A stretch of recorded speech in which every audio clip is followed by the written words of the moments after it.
የኛ ሀብት የኛ ንብረት በዋዛ ፈዛዛ መልሰን የማንተካው እንደ አፈር ያለ ውድ ሀብት ድንበር ጥሶ ከክልላችን ሲወጣ ሌላ የሉዓላዊነት መደፈር መገለጫ ነው።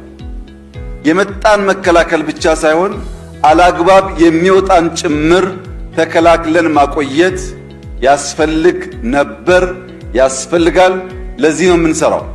ባለፉት ዓመታት ኢትዮጵያ በተሟላ ሁኔታ ሳትገነዘብና ሳታቅ ያጣችው የአፈር መጠን በገንዘብ ሊተመን አይችልም። ከፍተኛ ሀብት ስናጣ ቆይተናል።